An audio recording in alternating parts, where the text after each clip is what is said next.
നമസ്കാരം. ഹിന്ദു സംഘടനകളെ അടിച്ചമർത്തി വീണ്ടും കോൺഗ്രസിന്റെ ഏകാധിപത്യ ഭരണം ഇന്ത്യയിൽ കൊണ്ടുവരാൻ തുനിഞ്ഞിറങ്ങിയിരിക്കുകയാണ് കോൺഗ്രസ് പ്രവർത്തകർ.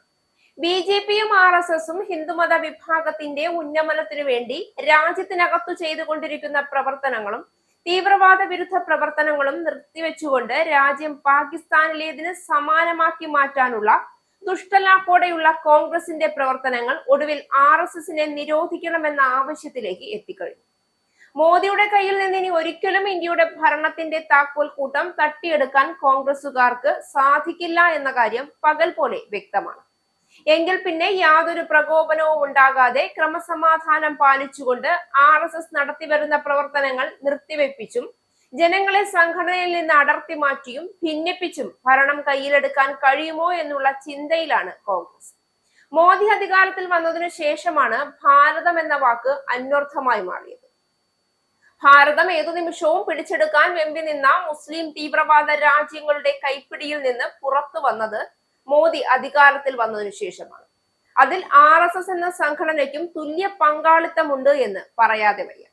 എന്നാൽ ഇത്തരം സംഘടനകൾ വളർന്നു വരികയും അതിൽ ഹിന്ദുമത വിഭാഗത്തിനും കൃത്യമായ ഇടമുണ്ടാവുകയും അവർ നരേന്ദ്രമോദി വിഭാവനം ചെയ്യുന്ന ഭാരത സങ്കല്പത്തിന് ഊന്നുവടികളായി മാറുകയും ചെയ്യുമെന്ന് വന്നപ്പോൾ ഇന്ത്യയുടെ കെട്ടുറപ്പ് തകർക്കാനും ഹിന്ദുക്കളെ ഉന്മൂലനം ചെയ്യാനും മുസ്ലിം രാഷ്ട്രങ്ങൾക്ക് കുടപിടിക്കുന്ന സമീപനമാണ് കോൺഗ്രസുകാർ കൈക്കൊള്ളുന്നത്. സംസ്ഥാനത്ത് ആർ.എസ്.എസ് പ്രവർത്തനങ്ങൾ നിരോധിക്കണമെന്നാണ് കോൺഗ്രസ് നേതാക്കൾ ആവശ്യപ്പെട്ടുകൊണ്ടിപ്പോൾ രംഗത്ത് വന്നിരിക്കുന്നത്.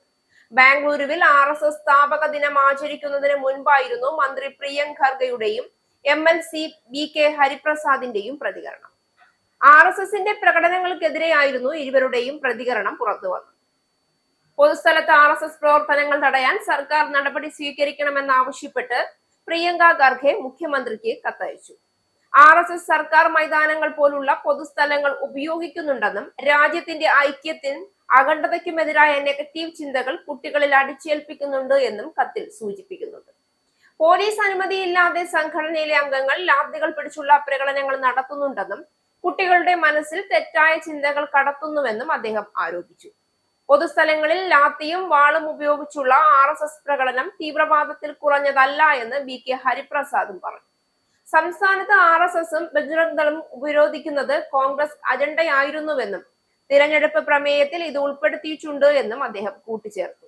ഈ രണ്ട് സംഘടനയും നിരോധിക്കേണ്ട സമയം വന്നെത്തിയെന്ന് അദ്ദേഹം കൂട്ടിച്ചേർത്തു. അതേസമയം പ്രിയങ്ക ഖർഗെക്കെതിരെ ബി.ജെ.പിയിൽ നിന്ന് പുറത്താക്കിയ നേതാവ് ബസന്ന ഗൌഡ പട്ടീൽ യാത്നാൾ രംഗത്തെത്തി.